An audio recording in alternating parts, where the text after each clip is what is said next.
ಜನಪ್ರತಿನಿಧಿಗಳ ಕೋರ್ಟ್ ತನಿಖೆಗೆ ಆದೇಶ ಕೊಟ್ಟಿದೆ. ಸಿದ್ದರಾಮಯ್ಯ ರಾಜೀನಾಮೆ ಕೊಡೋ ಪ್ರಶ್ನೆ ಇಲ್ಲ ಅಂತ ಆದಿಚುಂಚನಗಿರಿಯಲ್ಲಿ ಸಚಿವ ಚಲುವರಾಯಸ್ವಾಮಿ ಪ್ರತಿಕ್ರಿಯೆ ಕೊಟ್ಟರು.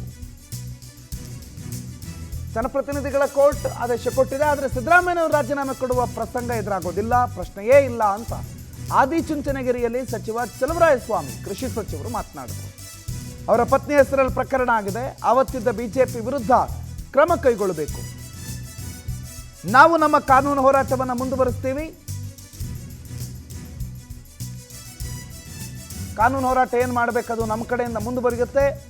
ಈ ಹಿಂದೆ ಬಿಜೆಪಿ ಅಧಿಕಾರದಲ್ಲಿದ್ದವರು ಅವರ ವಿರುದ್ಧ ಕ್ರಮ ಆಗಬೇಕು ಅಂತ ಆದಿಚುಂಚನಗಿರಿಯಲ್ಲಿ ಸಚಿವ ಚಲುವರಾಯಸ್ವಾಮಿ ಪ್ರತಿಕ್ರಿಯೆ ಕೊಟ್ಟಿದ್ದಾರೆ.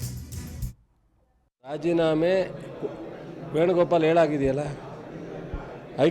ಹೈಕೋರ್ಟ್ ಆದೇಶ ಬಂದಿದ್ದು 17A ಪ್ರಕಾರ ತನಿಖೆ ಮಾಡಿ 218 ಇದನ್ನು ಕೈ ಬಿಟ್ಟು ಕೊಟ್ಟಿದ್ದಾರೆ. ಪ್ರಾಸಿಕ್ಯೂಷನ್ ಕೈ ಬಿಟ್ಟು ತನಿಖೆ ಮಾಡಲಿಕ್ಕೆ ಕೊಟ್ಟಿದ್ದಾರೆ.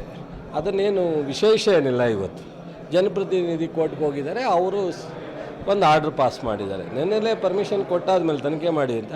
ಇವತ್ತೇನಿಲ್ಲ. ಅದನ್ನು ನಾವು ಲೀಗಲ್ಲಾಗಿ ಏನು ಮಾಡಬೇಕು, ನಮ್ಮ ಸರ್ಕಾರದಲ್ಲಿ ಲೀಗಲ್ ಸೆಕ್ಷನ್ ಇದೆ. ಮುಖ್ಯಮಂತ್ರಿಗಳು, ಉಪಮುಖ್ಯಮಂತ್ರಿಗಳು, ನಮ್ಮ ಪಕ್ಷ ಲೀಗಲ್ಲಾಗಿ ನೆನ್ನೆಲೇ ತೀರ್ಮಾನ ತಗೊಂಡಿದ್ದಾರೆ.